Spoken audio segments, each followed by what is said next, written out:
Sa Sainsing na naman ding bicycle enthusiast din pakaparadang sakyan at pakabalebe. Daniel daring karelang bicycle lanes. Magpatrol, Pauline Manalo. Ing folding bike ng Jerry Borja, yakanuing may ngaring service na, lakwas Aldo do kanuiti ing gagamitan na papunta king obra. So I do a daily, I do a routine of bike to work. Tapos I also promote biking to...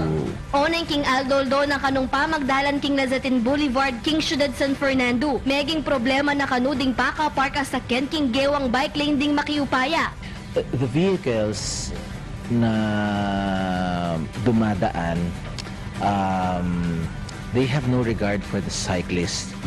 Karamihan nga dito, no, pasintabi dun sa ating mga motorista, especially yung mga jeepney drivers.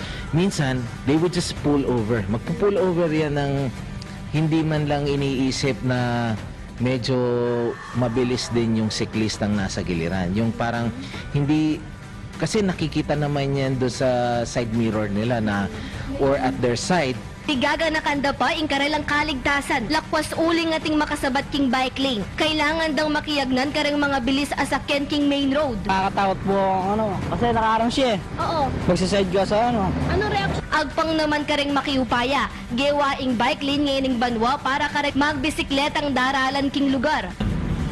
Dinedevelop muna yung pagbuo nung ordinansa para doon.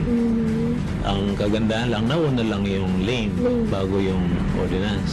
Kabang pagbawal naman deti, ding balang mamagpark sa king bike lane. Sabi, ang rules natin doon, pag bike lane, huwag natin paparkingan.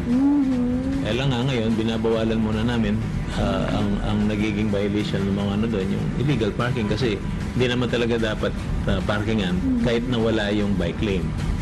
Lalo nating dapat hindi parkingan pag nagkaroon na tayo ng kompletong ordinansa para doon.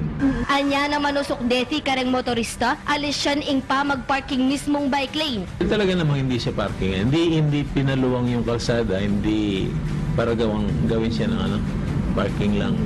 Kailangan talaga may mga easement kasi mga building na yan para doon sa parking ng mga kliyente nila. Tulungan niyo po kaming may sayos yung magandang programang yon. Kung hindi lang naman tayo rito sa San Fernando magbe-benefit ng pati mga dumadayo. Kabang makiplano na mo rin deti adagdagan ding bike lane king Ciudad San Fernando. Pauline Manalo, ABS-CBN News.